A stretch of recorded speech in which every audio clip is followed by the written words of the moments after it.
E a maneira como nós enxergamos Jesus influencia diretamente a maneira como nós vivemos a nossa vida.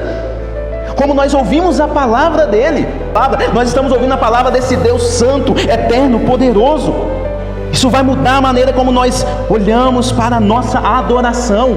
Domingo que vem, quando você adentrar essas portas, eu vou adorar esse Jesus santo, esse Jesus glorioso, esse Jesus que até os seres celestiais, mais santos e mais poderosos do que eu, eles se curvam e se reverenciam diante desse Jesus. É esse Jesus que nós adoramos, é esse Jesus que a Bíblia nos apresenta para nos rendermos diante dele, para seguirmos os seus mandamentos.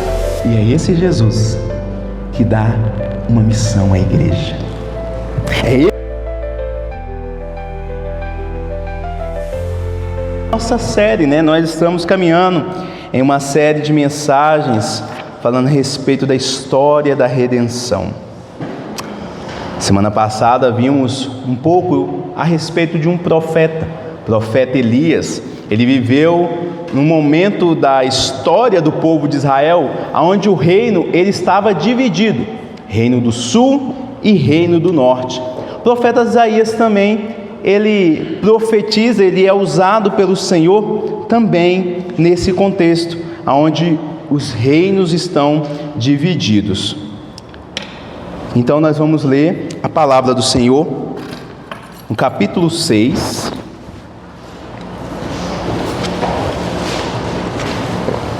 onde Isaías tem uma visão e ele recebe o seu chamado.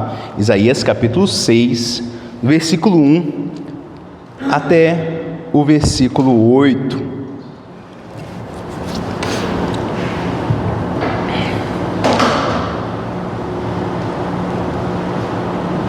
Diz assim a palavra do Senhor: No ano da morte do rei Uzias, eu vi o Senhor assentado sobre um alto e sublime trono, e as abas de suas vestes enchiam o templo. Serafins estavam por cima dele, cada um tinha 6 asas, com 2 cobria o rosto, com 2 cobria os seus pés, e com 2 voava.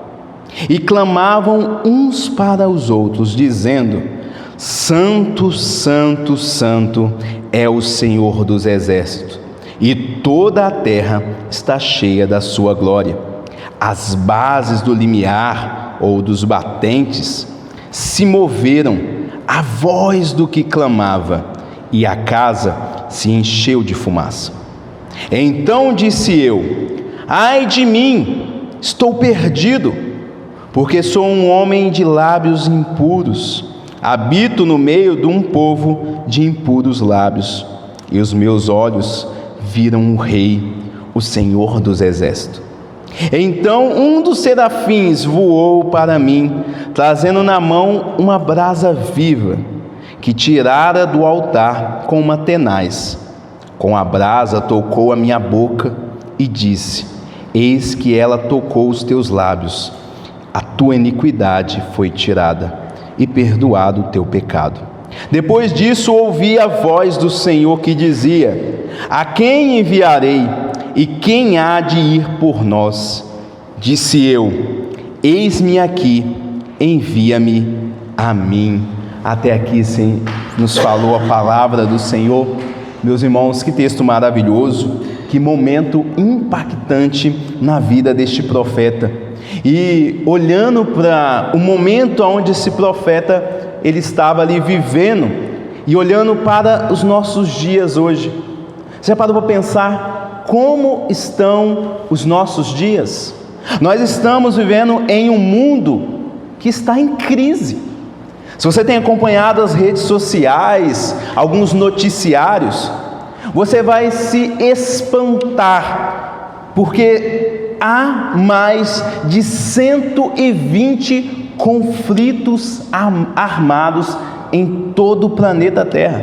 Em outras palavras, são quase 1/3 das nações que estão em guerra nos dias de hoje. Além disso, meus irmãos, todos nós sabemos que estamos enfrentando crises econômicas.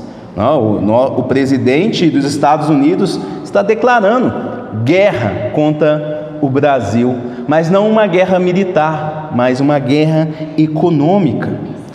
Ou seja, nós estamos prestes a entrar em uma crise no Brasil, uma crise política, uma crise financeira e, como nós também sabemos, já vivemos há um bom tempo em uma crise moral. Em outras palavras, as dívidas, elas vão aumentar. Os sistemas, eles vão falhar. Alguns líderes já estão caindo. E as estruturas que nós tanto confiamos estão desmoronando pouco a pouco. E o sentimento do nosso coração, e eu creio que isso é de forma geral, é um sentimento de caos. Todos nós sentimos esse sentimento de insegurança. O que será do nosso país? O que será do nosso mundo? Em outras palavras, nós olhamos toda essa situação e nos sentimos também impotentes. Quem somos nós para fazer algo? E olhando para todo esse contexto que nós estamos vivendo e olhando para a situação do profeta Isaías, ele estava vivendo. Nós vemos que Isaías também viveu em tempos de crise. Ele observe aqui que ele diz: no ano da morte do rei Uzias. Esse rei era um rei forte, um líder que trazia estabilidade para Judá. Só que agora Judá, ela está sem a sua liderança maior. Ela está prestes a entrar aqui em um tempo sombrio, de instabilidade, de insegurança, de impotência. E é nesse momento, é nessa hora de instabilidade, no momento de caos, que o profeta Isaías, ele tem uma visão do Senhor. O rei morreu, mas ele tem uma visão do rei soberano. Ele tem essa visão poderosa, mas não de um rei humano, mas do verdadeiro rei, que ele diz aqui, o Senhor dos Exércitos. E esse rei está sentado no trono. E é interessante que nós vemos que no final da nossa leitura, no versículo 8, esse rei faz uma convocação a Isaías. Ele chama Isaías para que possa representar o reino de Deus na terra diante das nações. Hoje, meus irmãos, diante de todo esse nosso contexto político, moral, essa crise também espiritual que nós estamos vivendo, nós como igreja também somos convocados. A igreja também é convocado a uma missão. A igreja também recebe um chamado do céu, um chamado do Rei soberano. Quem irá por nós? Quem irá nos representar diante de todo esse caos, diante de toda esse declínio na moralidade do ser humano? E a resposta que Deus ele está esperando da igreja é: eis-me aqui, envia-me a mim. E essa noite nós vamos refletir sobre essa pergunta, e esse é o tema da mensagem de hoje: quem irá por nós? A grande comissão da igreja.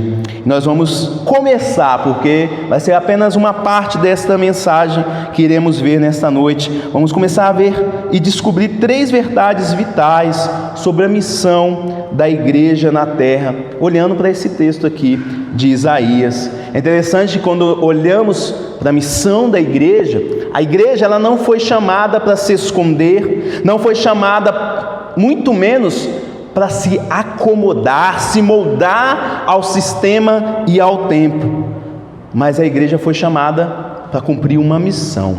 E se você faz parte dessa igreja, você também faz parte dessa missão. Só que para podermos cumprir esta missão da igreja, nós precisamos aprender uma coisa: nós precisamos, acima de tudo, ter uma visão correta de Deus. Ter uma visão correta de Deus. E eu pergunto para você: qual é a visão que você tem a respeito de Deus? Quando você pensa em Deus, o que vem em sua mente? Infelizmente, muitas pessoas nos nossos dias têm uma visão equivocada de Deus, têm uma visão distorcida de um Deus domesticado e também perigosamente reduzido.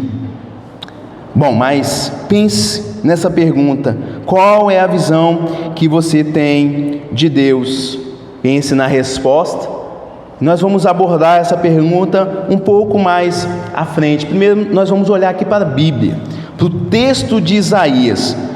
Nós vamos ver que Isaías ele tem uma visão desse Deus, ele começa a enxergar esse Deus. Deus começa a corrigir a visão de Isaías.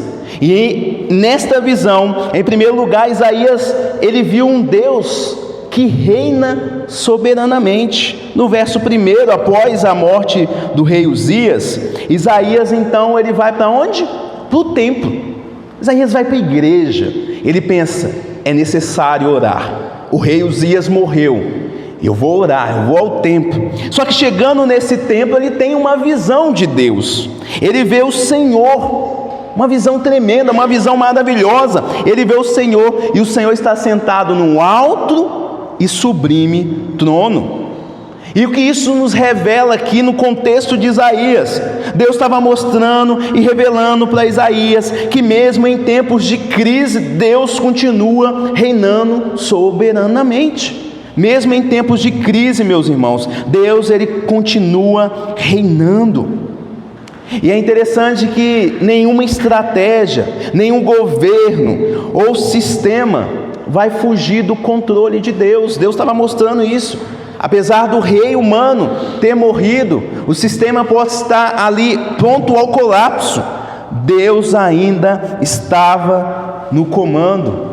Deus não é pego de surpresa, meus irmãos. Ele sempre está no controle da situação. E aí eu pergunto para você, diante dessas notícias, não notícias boas, notícias caóticas nós estamos vendo nas redes sociais, nos jornais, como você enxerga Deus?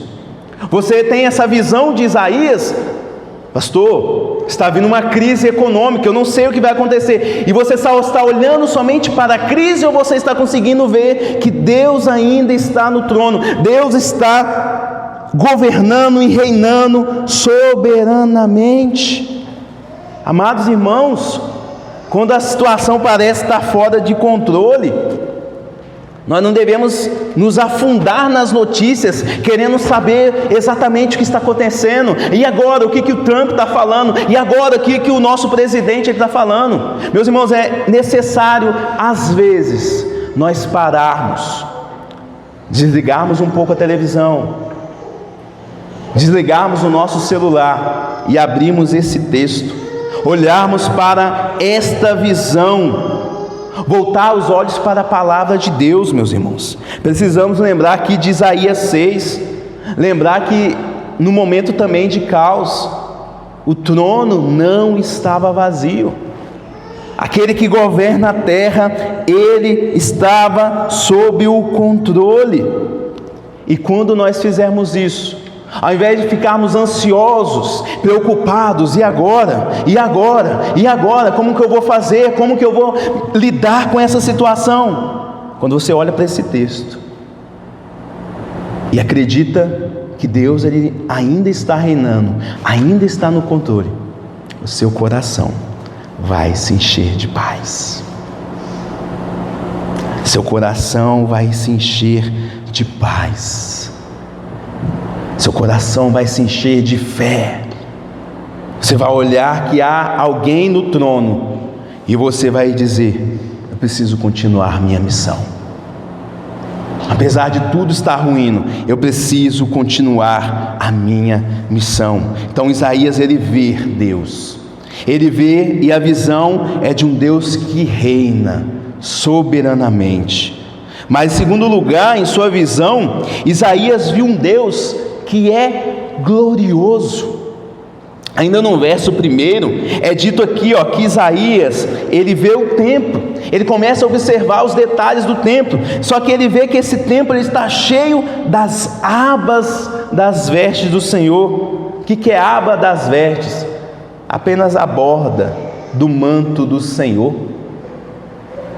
Ele estava preenchendo todo o templo. E meus irmãos, isso traz uma revelação tremenda para a nossa vida. Nosso Deus não é pequeno. Só as bordas das suas vestes estava preenchendo o templo. Deus, ele revela-se como um Deus que é glorioso, que é majestoso. Isaías estava ali vendo a fonte da onde que emanava toda a glória e a beleza de Deus. E é interessante que quando nós olhamos para a palavra do Senhor, ele diz que a natureza, quando nós olhamos aquele pôr do sol maravilhoso, quando nós olhamos para o céu e falamos, nossa, que céu bonito, quando nós olhamos para a natureza, sabe, aquela cachoeira bonita, aquele rio, quando nós olhamos para aqueles animais, diz que tudo isso, os céus, a natureza, estão proclamando, estão gritando, estão de alguma maneira demonstrando e revelando a glória de Deus, revelando a grandeza desse Deus. Isaías está aqui diante dessa fonte, a fonte de toda esta glória. E o que Isaías viu não foi um reflexo, ele viu o Deus que inunda todo o universo com a sua majestade. Em outras palavras, Deus não cabe em templos feitos por mãos humanas. O nosso Deus, o Deus que Isaías está vendo, é um Deus glorioso, grandioso. Mas em terceiro lugar, Isaías vê Deus, e ele vê um Deus que está cercado por seres celestiais, e esses seres celestiais estão adorando ao Senhor. Observe no verso 2: serafins estavam por cima dele. É interessante que esses serafins, aqui a palavra é usada como seres que estão em meio ao fogo, eles estão ardendo em chamas. E diz que esses seres celestiais, seres poderosos, eles estavam ali servindo ao Senhor, eles estavam adorando ao Senhor. E o fato interessante aqui é que aqueles seres grandiosos que estavam ali, eles cobriam o rosto, cobriam os pés. Isso por quê? Porque eles estavam demonstrando ali a sua humildade, que mesmo eles sendo grandiosos, mesmo eles ardendo em chamas, eles ainda eram pequenos diante daquele ser que estava sentado no trono. E não somente isso, eles estavam ali demonstrando profunda reverência, respeito, eles estavam reverenciando esse Deus. Meus irmãos, seres poderosos, mais puros do que nós, estavam diante do Senhor. Nós aqui nunca vimos nem sequer a orla das vestes do Senhor, a borda das vestes do Senhor, e esses anjos estão diante da face do Senhor, adorando ao Deus Todo-Poderoso. E esses anjos puros, poderosos, eles estavam fazendo o quê? Se curvando diante da santidade do nosso Deus. Pense na pessoa mais importante que você conhece, talvez um governador, um deputado. Pense como que você se comportaria diante dessa pessoa importante, diante de um juiz. Agora multiplique a maneira como você se comporta diante daquela pessoa, multiplique isso infinitamente. É assim que nós devemos nos comportar diante da majestade de Deus. Se até os anjos, eles cobrem o rosto, como nós, meus irmãos, pecadores, nós podemos nos aproximar diante desse Deus com descuido, com irreverência, com falta de cuidado. Isso nos mostra, meus irmãos, que o fato de Deus ser esse Deus grandioso, que está sendo rodeado por adoradores celestiais, mostra que a nossa adoração, o nosso culto, também deve ser um culto santo, reverente ao Senhor. Nós devemos entender e fugir um pouco da cultura que está lá fora, aonde agora a própria igreja, que é chamada para adorar esse Deus Todo-Poderoso, transformou o culto em show. E culto, meus irmãos, não é show. Culto não é um momento de entretenimento. O culto é um encontro solene com o Rei do Universo. Você já parou para pensar nisso? Que quando você se arruma e você se apronta, eu vou à igreja, você está dizendo para os anjos, você está dizendo que você vai se encontrar com o Rei do Universo. E esse encontro não é qualquer encontro, mas é um encontro solene. Meus irmãos, que a partir dessa visão aqui de Isaías, mostrando que quem Deus realmente é, que possamos examinar a nossa postura diante do culto, e não somente a nossa postura física, mas a nossa postura de coração. Quando nós estamos aqui, nós devemos reverenciar o nosso Deus, e nós reverenciamos Ele por meio das nossas canções, das nossas orações, e devemos olhar com muito cuidado para cada canção. É interessante que quando nós olhamos para o nosso culto, ele começa exatamente da mesma maneira desse versículo. Nós começamos adorando ao Senhor. E se você vê que depois há um momento do nosso culto, da nossa liturgia, que nós confessamos o nosso pecado. Você pode perceber que há sempre essa oração de confissão. E da onde que nós tiramos isso? Você vai ver que o profeta Isaías, ele reconhece o seu pecado. E é daqui que nós tiramos, meus irmãos, um pouco e partes da nossa liturgia. E cada ato que nós temos aqui no culto, meus irmãos, possamos de fato refletir essa reverência, uma reverência que é devida ao nosso Senhor, porque nós estamos diante desse Deus que Isaías está vendo. Mas em quarto lugar, meus irmãos, em sua visão, Isaías, ele viu um Deus que é absolutamente santo. Verso 3. O verso 3 diz que esses seres celestiais, eles estão cantando. E o que eles estavam cantando? Santo, santo, santo é o Senhor dos exércitos. E não é porque eles eram gago, sabe, santo, santo, santo. Não é por esse motivo que eles estão repetindo por 3 vezes esse atributo, essa qualidade do Senhor. E eles não fazendo isso por acaso.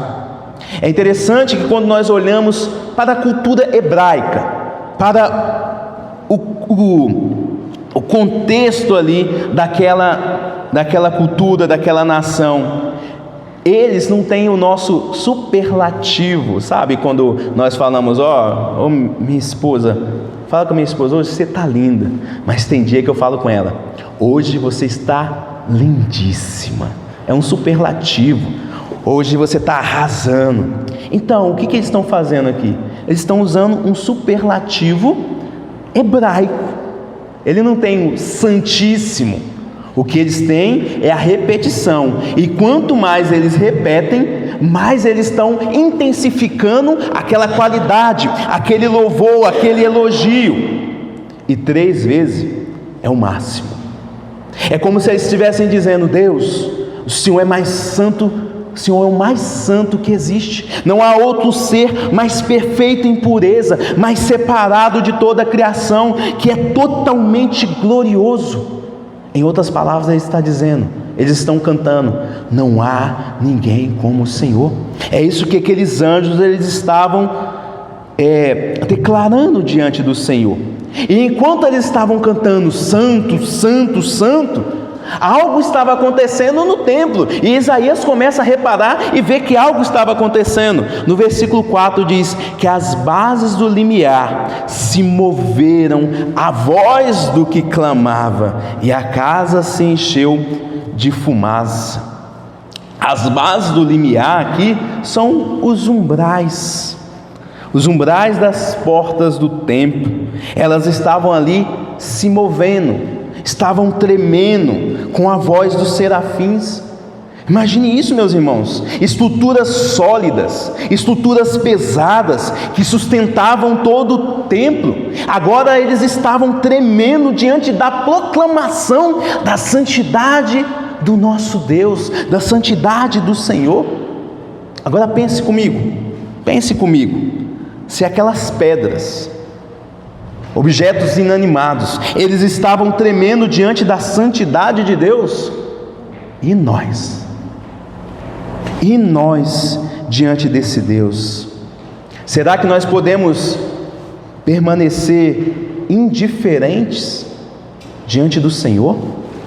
Será que quando nós cantamos, apesar de cantarmos um pouco de maneira desafinada, será que quando nós expressamos Santo, Santo, Santo, Deus onipotente, nós temos noção do que nós estamos cantando?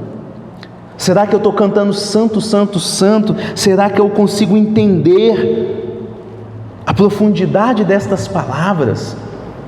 Ou é só mais um hino? É só mais um cântico?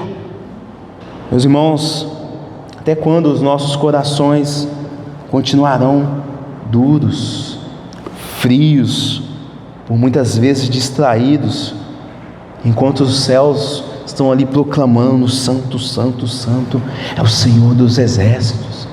Precisamos nos comover diante dessa santidade, precisamos tremer diante da majestade de Deus, mas não é um tremor, meus irmãos, sabe, aquele de medo irracional. Nós precisamos tremer de reverência. Nós estamos diante desse Deus verdadeiro, esse Deus que Isaías aqui está contemplando, esse Deus que é santo, esse Deus que é exaltado, que é glorioso, que é temível, mas também é gracioso, é bondoso, um Deus que está próximo. Agora nós vamos voltar àquela pergunta que eu fiz a vocês: qual a visão que você tem de Deus? Será que quando você pensa em Deus, você pensa neste ser que Isaías ele está contemplando? Será que você pensa nesse Deus? Meus irmãos, como disse, infelizmente, muitas pessoas, elas enxergam Deus de maneira distorcida. Elas enxergam um Deus de maneira domesticada, reduzida. Por exemplo, alguns veem Deus como um vovô bonzinho, sabe? Aquela visão que nós temos do nosso avô, da nossa avó. Até hoje tem o ditado, né? O pai é o que cria, mas os avós, eles o quê? Eles mimam os netos. E às vezes a visão que nós temos de Deus é essa: um Deus que nunca corrige, um Deus que nunca nos confronta, que só abraça, um Deus que entende tudo.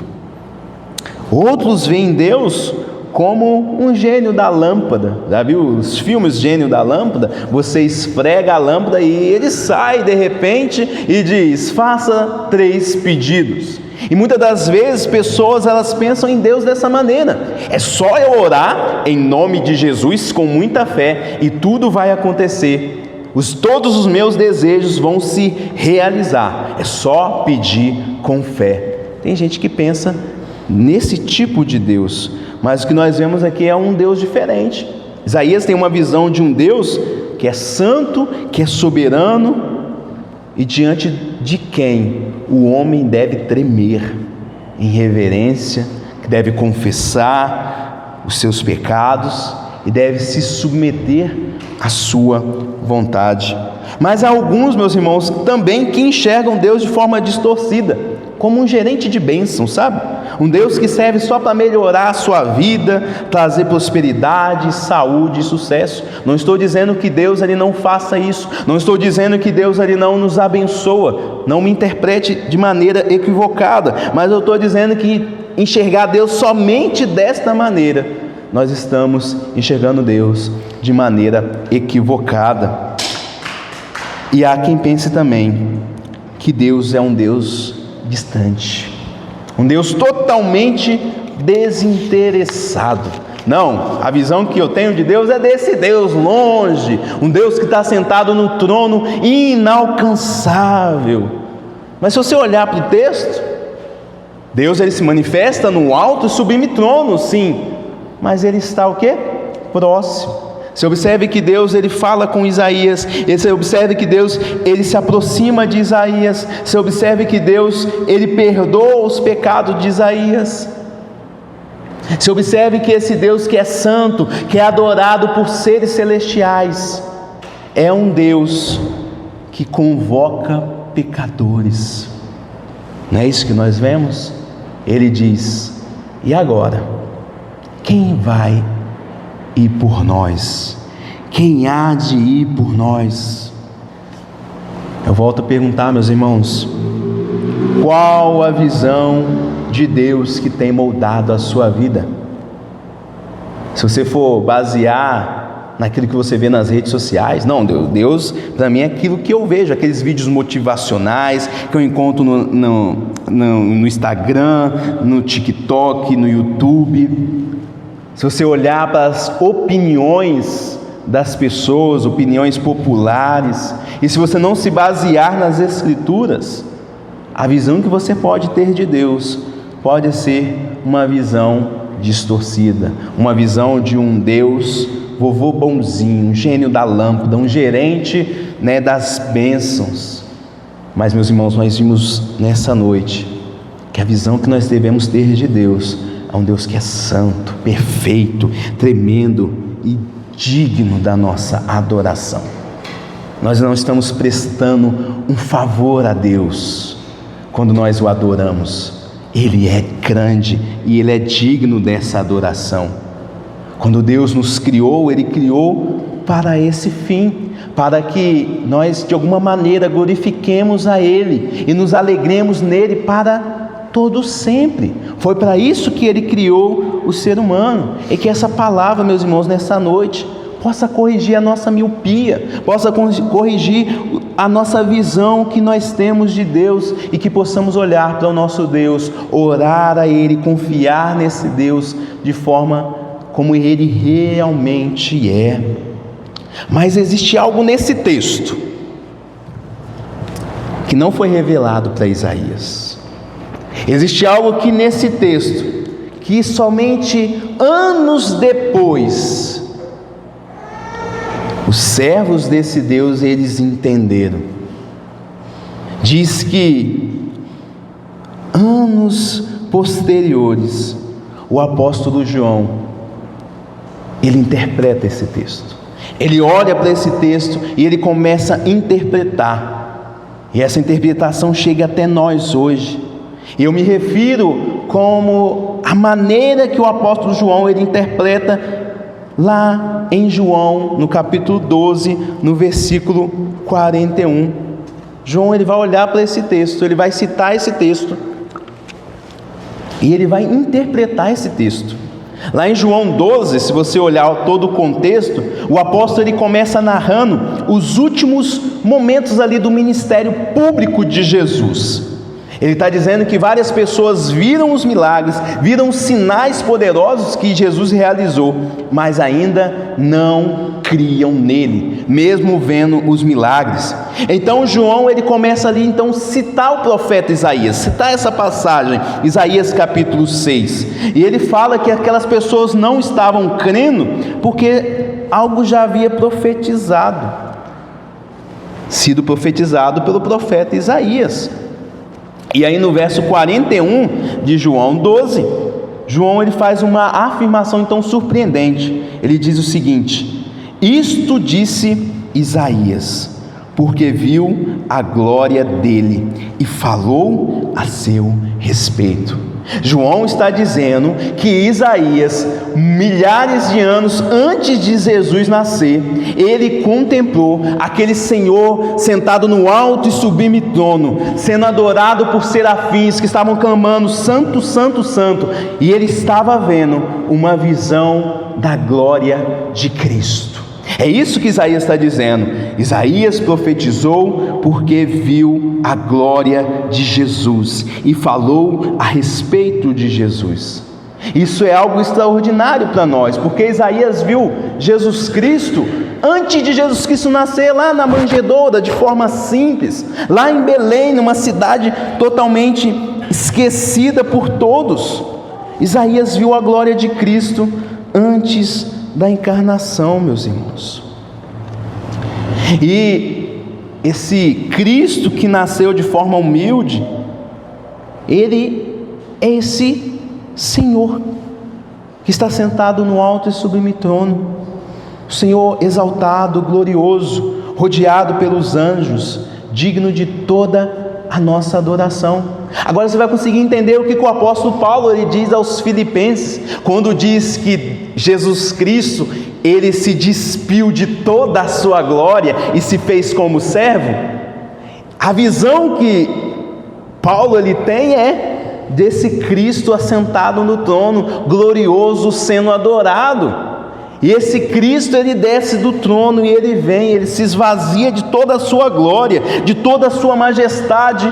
E aí no Evangelho a gente vê esse Cristo andando com as pessoas, curando os enfermos, expulsando os demônios. E na noite que ele foi traído, nós vemos esse Deus Rei soberano, tirando as suas vestes e lavando os pés dos seus discípulos. Nós vemos esse Senhor soberano se entregando na cruz do Calvário por pecadores, para poder fazer aquilo que ele fez com o profeta Isaías, para purificar esses pecadores. Nós vemos um Rei soberano se entregando à morte. Nós vemos esse Rei soberano ressuscitando e tomando o seu trono novamente. Esse é Jesus. Esse é o Jesus da Bíblia. Mas quando nós olhamos para o que as pessoas dizem, nós vemos que o Jesus que eles pregam, o Jesus que eles conhecem, é um Jesus domesticado, um Jesus paz e amor, inofensivo, um Jesus que é moldado à cultura, mas não é o Jesus da Bíblia. O Jesus da Bíblia, ele é o Senhor soberano, ele é santo e ele é o Rei dos reis. E a maneira como nós enxergamos Jesus influencia diretamente a maneira como nós vivemos a nossa vida, como nós ouvimos a palavra dele. Peraí, não é aquele nazarento, aquele filho de carpinteiro que nós estamos ouvindo a palavra. Nós estamos ouvindo a palavra desse Deus santo, eterno, poderoso. Isso vai mudar a maneira como nós olhamos para a nossa adoração. Domingo que vem, quando você adentrar essas portas, eu vou adorar esse Jesus santo, esse Jesus glorioso, esse Jesus que até os seres celestiais, mais santos e mais poderosos do que eu, eles se curvam e se reverenciam diante desse Jesus. É esse Jesus que nós adoramos, é esse Jesus que a Bíblia nos apresenta para nos rendermos diante dele, para seguirmos os seus mandamentos. E é esse Jesus que dá uma missão à igreja. É esse Jesus, não é aquele Jesus que é um simples conselheiro em momentos difíceis. Esse Jesus aqui é o Jesus que todos os joelhos vão se dobrar diante dele no grande dia. E a partir disso, então, nós podemos refletir na nossa missão, na missão que esse Jesus ele deu à igreja. E a missão ela começa como? Com uma visão correta de quem é Deus. É isso que precisamos entender, é isso que precisamos ter quando olhamos para a nossa missão. Quem está nos enviando? Não é um carpinteiro, não é um simples homem. Quem está nos enviando? Observe que antes de Jesus dar a ordem, ide e fazei discípulos de todas as nações, o versículo anterior ele diz o quê? Toda autoridade me foi dada nos céus e na terra. É esta visão que ele quer que os seus discípulos tenham, antes de ir e proclamar para todas as pessoas e fazer discípulos, batizando em seu nome. Ele quer que eles enxerguem esse Jesus, não aquela visão de um Cristo ali humilhado, um Cristo ali que eles tinham na sua mente, aquela visão de um Cristo sofredor, mas Jesus quer que eles tenham uma visão de um Cristo que tem agora novamente toda a autoridade nos céus e na terra. Em outras palavras, tanto para Isaías quanto para os discípulos de Jesus, a missão não começa com um plano simplesmente, com um envio, mas começa com uma revelação de quem Deus é. É esse o Deus soberano. E essa visão de soberania, de santidade, de autoridade, o que ela deve provocar no nosso coração? O que ela deve provocar no seu coração? Quando você olha para esse Deus, para esse Jesus que te enviou, o seu coração ele deve começar o quê? A arder por missões. Você deve olhar assim e falar assim: peraí, foi esse Jesus que me enviou? Que falou que é para me pregar para as pessoas, para pregar para os meus amigos, para os meus parentes? Isso que deve provocar no seu coração um ardor por missões, por pregar o Evangelho. Mas não somente essa reação que deve ter no seu coração, mas também uma remoção do medo. Porque não importa o que as pessoas vão falar, não importa se as pessoas vão acreditar ou não no Evangelho que você está pregando. Não importa se as pessoas podem jogar água na sua cara, fechar a porta na sua cara, ou simplesmente nunca mais falar com você, ou fazer algum tipo de negócio com você, não importa, porque você serve o Deus que é soberano, e Ele está te enviando. Por isso, o medo, ele vai embora, a timidez vai embora,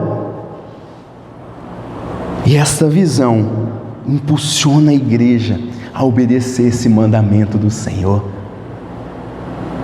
Se até aquelas pedras, elas tremem, se até aqueles seres, eles clamam, eles tampam o seu rosto, tampam os seus pés, nós como igreja, não devemos ser omissos diante da missão do Senhor, não devemos ser negligentes diante daquilo que Ele nos mandou fazer.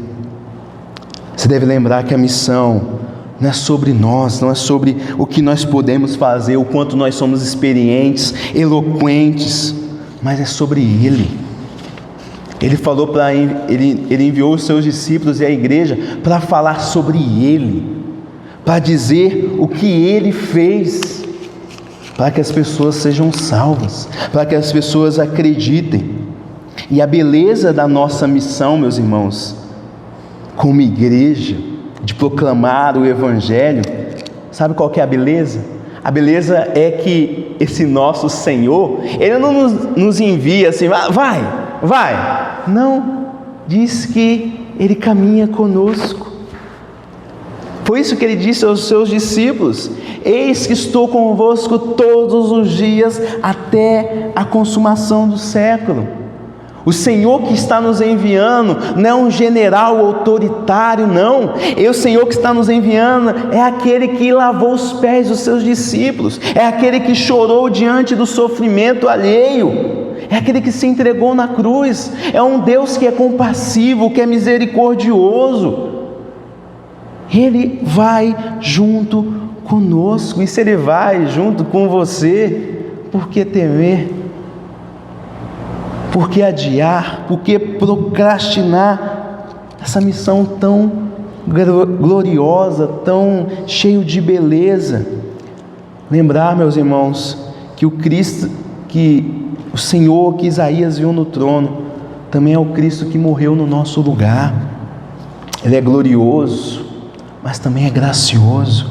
Ele é santo, mas também é o nosso Salvador pessoal. Por isso, lembre-se, você não está sozinho nesta missão. O Cristo que nos envia é o Cristo que nos sustenta, é o Cristo que vai conosco. Tenha uma visão correta do Deus que você serve. Mas esse é apenas o primeiro ponto da mensagem.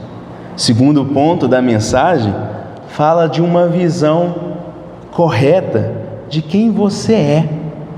Mas isso nós veremos na próxima semana. Que Deus nos abençoe e nos fortaleça.